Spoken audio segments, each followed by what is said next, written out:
Ready to open the hood? Usetool for the tutorials. And for car parts, the right idea is the Mr. Auto app.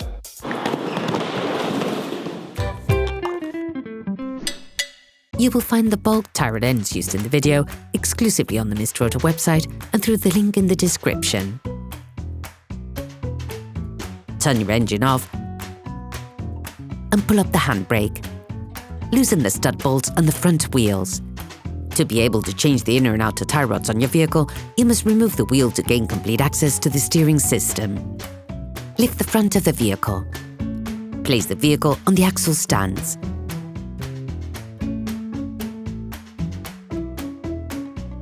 We strongly suggest watching the tutorial, raising your vehicle safely before carrying out this step.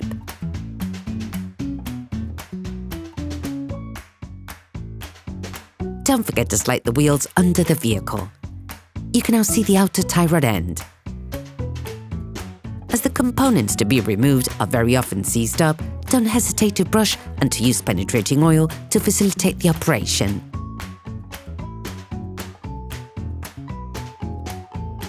With a marker, trace a line between the axle joint and the tie rod end. It will help later during the disassembly and reassembly process.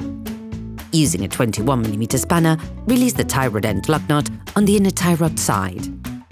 Hold the tie rod axle joint with a 19mm spanner to prevent it from turning.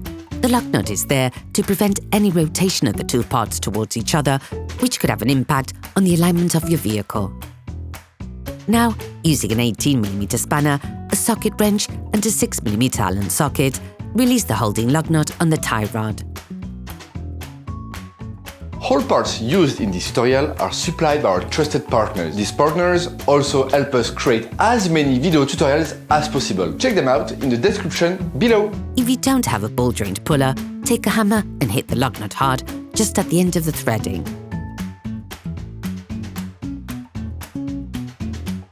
The ball joint should move away from the pivot.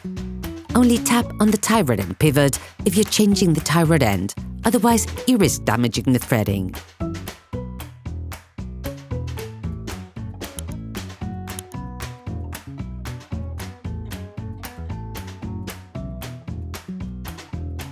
Paying close attention to the point of reference, unscrew the tie rod end, counting the number of turns necessary to extract the tie rod end. This will allow you to find an approximate setting when reassembling. For greater accuracy, we advise you to measure the distance between the lock nut and the end of the tie rod ball joint using a caliper. In any case, an alignment check will have to be carried out by a professional soon after having performed this operation. Remove the lock nut from the axle joint.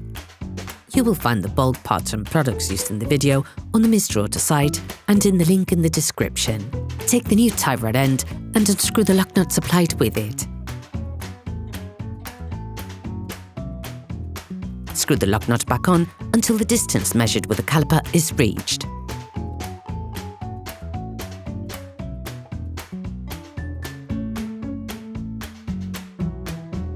Put the tie rod end back in place until it touches the lock nut.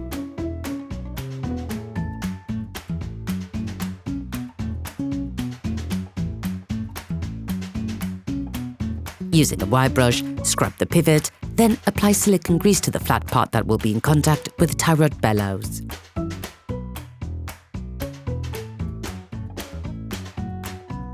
Replace the ball joint in the pivot. Put the lock nut supplied with a new part in place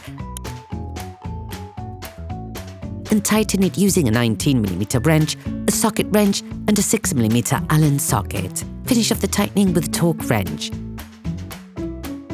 Finalize the tightening of the lock nut using a 21mm spanner while holding the inner tie rod using a 19mm spanner to avoid damaging the tie rod end.